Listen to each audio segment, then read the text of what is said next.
Personal na kinumusta ni Pope Leo XIV ang mga miyembro ng media mula sa iba't ibang bansa. Nanawagan din siyang palayain ang mga nakakulong na journalist. Magbabalita si Mon Guaves. Ilang araw matapos mahirang na bagong Santo Papa, hinarap ni Pope Leo XIV ang mga miyembro ng media na nagtungo sa Vatican mula sa iba't ibang panig ng mundo.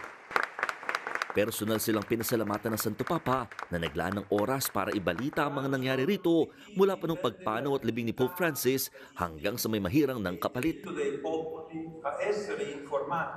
Binigyang diin din niya ang kahalagahan ng media sa mundo sa paghanap ng katotohanan. Hinikayat niya rin ng media na tuldukan ng pagkakawatak-watak. Hiniling din niya na palayain ng mga journalist na nakulong dahil sa pagtupad ng kanilang tungkulin, lalo na yung mga naiipit sa digmaan o gulo. Paalala pa niya, kailangan gamitin ng artificial intelligence ng responsable at may pangunawa. Aabot sa mahigit 4,000 yung mga international media na nagpa-accredit ito sa Holy See Press Office at ito rin yung bilang na inaasahang makikipag-encounter kay Pope Leo XIV for the first time. Matapos ang mensahe, binasbasa ng Santo Papa ang mga taga-media at nakipag-usap sandali. Mabilis man, pero nakaharap din mismo at nakamayan pa ng News 5 ang Santo Papa. Isa naman sa maswerteng nakausap ng Santo Papa ng mas mahaba-haba si Brother Francis Lahola na 3 oras nag-abang sa kanya. Sulit naman daw ang paghihintay lalo't napabasbasan niya kay Pope Leo XIV ang dala niyang zuketo o skull cap. I did not expect that he will stop and bless.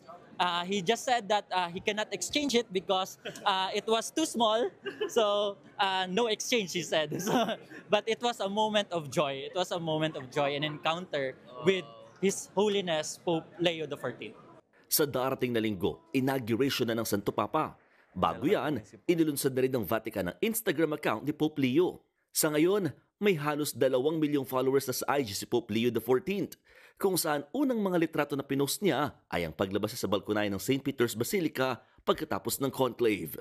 Mula sa Vatican, ako si Mon Gualvez para sa 1PH.